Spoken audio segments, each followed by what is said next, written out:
So what do you say to a woman to create attraction, to spark the vibe, to create chemistry between the two of you?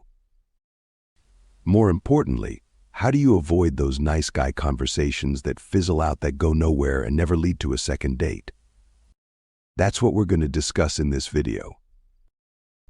So today we will give you 5 conversation tactics that lead to the vibe, that spark attraction and create chemistry between you and the woman that you're just talking to.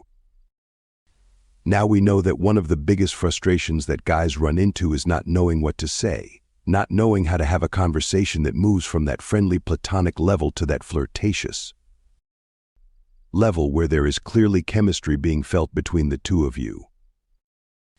Now, if you are a natural introvert, it would not come easy to you, as you would always resort to those boring interview-style questions like, "Did you grow up around here? Do you have any brothers and sisters? What do you do for fun?" And you would just spitball question after question at her, and the date would end right 30 minutes. And you would feel like you didn't even get closer with her than you did at the beginning of the date.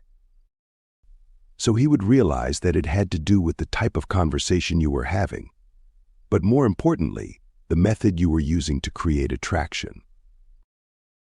So you went into it just thinking that if you look good enough and you are kind of funny, she'll be attracted to you, and that doesn't work right.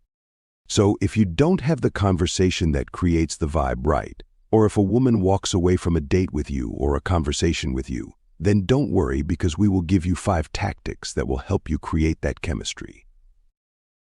And the best part about them is that if you follow these tactics, you avoid my sky conversations.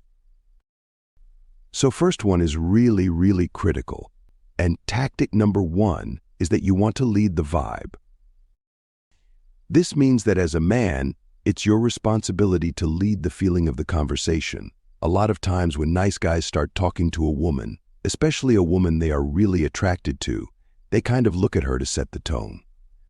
For instance, if she is kind of flirty with them, they get the signal to be flirty with her. On the other hand, if the girl is kind of, quiet or conservative, then the guys tend to follow the lead. Basically what happens is that the guys let her dictate the 5 of the conversation by giving her control where it goes, and you never really want to do that because you're putting everything into her hands.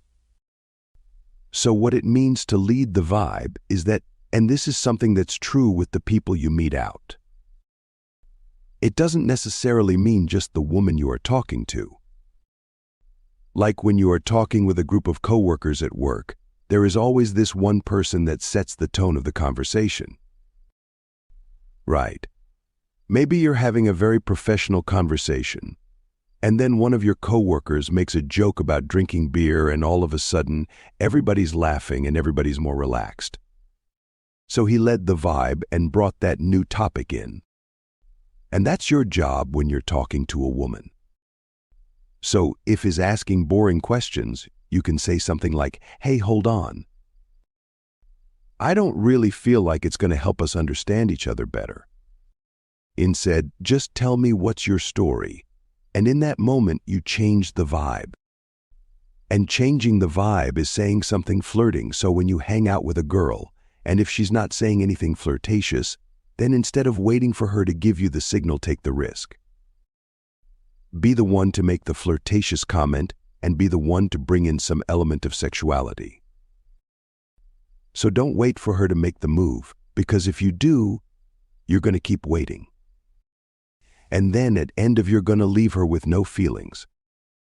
So if you follow this tactic, it will help you steer the conversation away from those boring questions.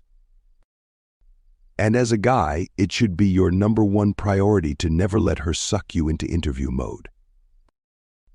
Now we will be heading on to our next tactic, and it is make it intimate in order for a woman to feel intimacy with you.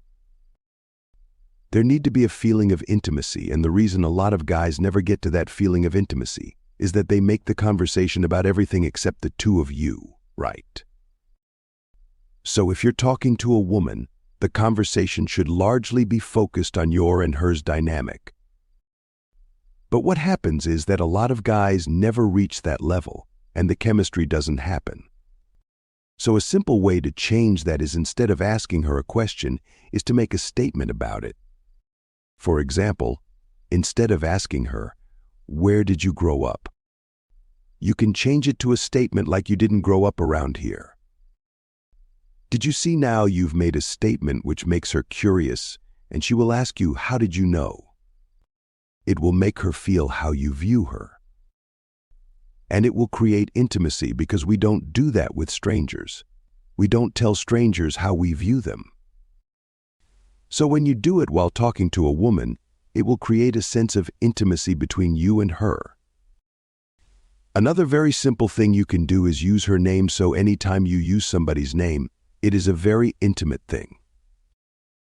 Like if you say, "So, Nicole, I could tell that you didn't grow up around here. You have done two things. Firstly, you've made a statement about her, and secondly, you have created a sense of intimacy." So next time you're hanging out, instead of asking a question, turn it into a statement. Now the third tactic that you are going to follow is establish flirtation early, and this is sort of along the lines of leading the vibe. What happens is that when guys hang out with a woman for the first 45 minutes of the conversation, they're having this very PG conversation. They're talking about, their hobbies and their travels. Then they look at their watch and they realize, man, this date's coming to an end. There's no way we haven't even flirted yet. And then all of a sudden you start thinking, how do I begin flirting? But you've spent 45 minutes already. So it's really hard to then shift gears. So one of the things you should be very cautious and very thoughtful to do early on is to create that flirtatious vibe, and one of the ways you can do it is, again, to use a banner line or give her a nickname, like really early if she says something. You can tell her that you're Trouble. You're one of those girls. I'm just going to call you Trouble, and now you've given her nickname, and it's a code, right? Anytime you're teasing a girl, it's flirtation. So make sure you want to establish flirtation early to grab her attention and not give her mixed or confused gestures.